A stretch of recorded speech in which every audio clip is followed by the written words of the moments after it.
Hello all. In today's lecture we will be discussing about assessment of tax.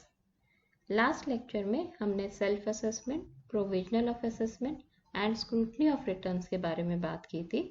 इस lecture में हम assessment of non filers of return, assessment of unregistered person and summary assessment के बारे में बात करेंगे. सबसे पहले हम बात करते हैं assessment of non filers of return. इसको हम बेस्ट जजमेंट असेसमेंट भी कहते हैं. सेक्शन 62 कहता है कि अगर रजिस्टर्ड पर्सन सेक्शन 39 के अंडर में मंथली और क्वार्टरली रिटर्न नहीं डिपॉजिट कर पाता या फिर सेक्शन 45 के अंडर में फाइनल रिटर्न नहीं डिपॉजिट कर पाता, देन प्रॉपर ऑफिसर सेक्शन 46 के अंडर में डिफॉल्टिंग रजिस्टर्ड पर्सन को नोटिस इशू कर सकता है एंड रजिस्टर्ड पर्सन को 15 डेज का टाइम देता है रिटर्न फाइल करने के लिए. नाउ अगर रजिस्टर्ड पर्सन दिए गए टाइम पीरियड में रिटर्न फाइल नहीं कर पाता, देन प्रॉपर ऑफिसर के पास राइट है कि वो डिफॉल्टर रजिस्टर्ड पर्सन की टैक्स लायबिलिटी को एक्सेस कर सकता है टू बेस्ट ऑफिस जजमेंट. यहाँ पर प्रॉपर ऑफिसर टैक्स लायबिलिटी को असेस करते हुए जो भी रेलेवेंट मटेरियल अवेलेबल है या फिर उसने इकट्ठा किया है उसका यूज कर सकता है. अगर हम टाइम पीरियड की बात करें, यहाँ पर प्रॉपर ऑफिसर प्रिस्क्राइब्ड फॉर्म पर बेस्ट जजमेंट असेसमेंट का ऑर्डर इशू कर सकता है एंड जीएसटी पोर्टल पर अपलोड कर सकता है. प्रॉपर ऑफिसर ये ऑर्डर जिस भी पीरियड में रिटर्न नहीं भरी है उस पीरियड की एनुअल रिटर्न भरने के 5 साल के अंदर ऑर्डर इशू कर सकता है. लेट्स से हम यहाँ पे एक एग्जांपल लेते हैं. अगर हम यहाँ पे एग्जांपल लें, मिस्टर एक्स अपनी 2018-19 की रिटर्न नहीं भर पाता, देन मिस्टर एक्स के पास 2018-19 की रिटर्न भरने के लिए 31 दिसंबर 2019 तक का टाइम पीरियड है. दैट मीन्स आपको जिस भी साल की रिटर्न भरनी है आपको उससे अगले साल की 31 दिसंबर तक का टाइम मिलता है रिटर्न भरने के लिए. Then proper officer according to best judgement 31 दिसंबर 2019 से 5 साल के अंदर ऑर्डर दे सकता है. मतलब अगर हम 31 दिसंबर 2019 से 5 साल कैलकुलेट करें तो हमारी डेट आएगी 31 दिसंबर 2024. मीन्स प्रॉपर ऑफिसर 31 दिसंबर 2024 तक बेस्ट जजमेंट कर सकता है. अगर रजिस्टर्ड पर्सन जिस पीरियड की उसने रिटर्न नहीं भरी उस पीरियड की वैलिड रिटर्न भर देता है एंड टैक्स भी पे कर देता है, then best judgement assessment order cancel हो जाता है. लेकिन डिफॉल्टर रजिस्टर्ड पर्सन को ओनली 30 डेज का टाइम पीरियड मिलता है सर्विस ऑफ असेसमेंट ऑर्डर से रिटर्न्स भरने के लिए. अब हम बात करते हैं assessment of unregistered person under section 63. इसको भी हम बेस्ट जजमेंट असेसमेंट बोलते हैं. यहाँ पर जो भी पर्सन लायबल है सेक्शन 22 एंड सेक्शन 24 के अंडर में रजिस्ट्रेशन के लिए एंड वो जीएसटी में रजिस्ट्रेशन नहीं करता या फिर जिसका रजिस्ट्रेशन कैंसिल हो गया है due to any reason, like अगर रजिस्टर्ड पर्सन प्रिस्क्राइब्ड रूल्स के अगेंस्ट जाता है और अगर रजिस्टर्ड पर्सन जो कंपोजिशन स्कीम के अंडर में रजिस्टर्ड है वो 3 कॉन्जिक्यूटिव पीरियड तक रिटर्न नहीं भरता, या फिर अगर कंपोजिशन स्कीम के अलावा कोई और registered person such as general tax payer, TDS deductor, NRI, casual tax payer, TCS collector लगातार 6 महीने तक रिटर्न नहीं भरता, या फिर अगर किसी ने वॉलंटरीली अपने आप को जीएसटी में रजिस्टर कराया है एंड रजिस्टर करने के 6 महीने तक वो बिजनेस स्टार्ट नहीं करता, और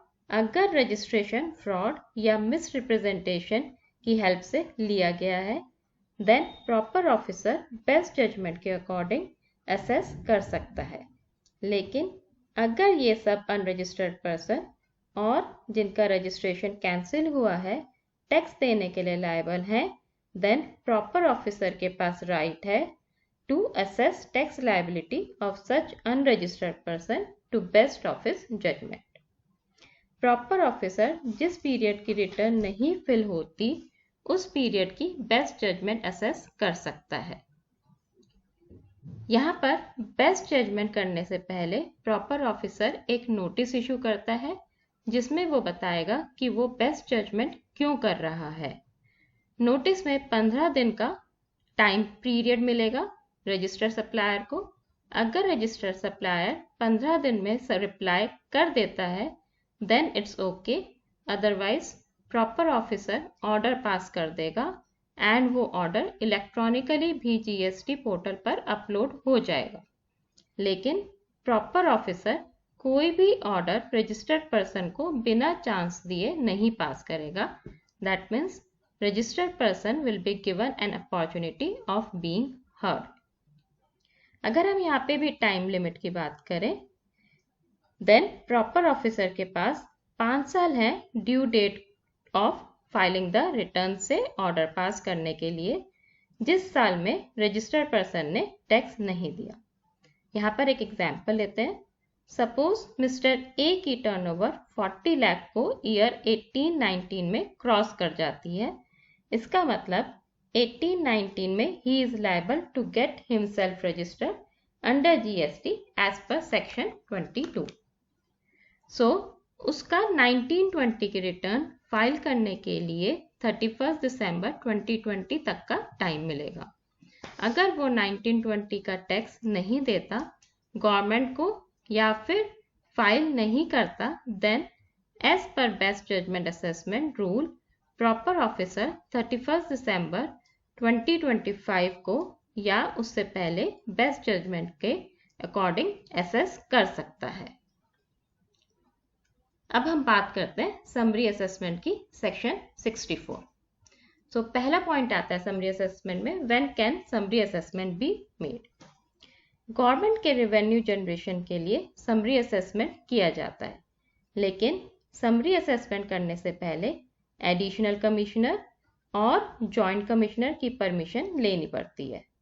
समरी असेसमेंट तभी होता है व्हेन प्रॉपर ऑफिसर के पास एविडेंस होता है कि रजिस्टर्ड पर्सन को गवर्नमेंट को टैक्स देना है, या फिर प्रॉपर ऑफिसर के पास सफिशिएंट रीजन है कि अगर ऑर्डर पास करने में डिले हो गई तो गवर्नमेंट के रेवेन्यू पर इफेक्ट पड़ेगा।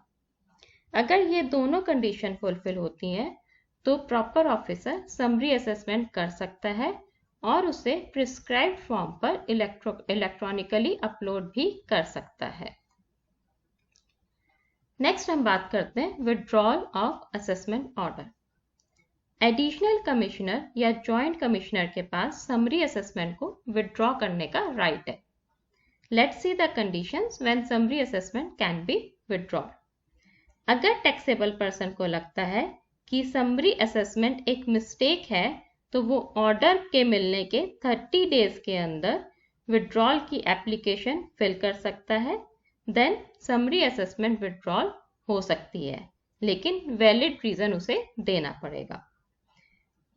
जब एडिशनल कमिश्नर या जॉइंट कमिश्नर को लगता है कि यह ऑर्डर एरोनमस है देन वो इसे विड्रॉल भी कर सकते हैं।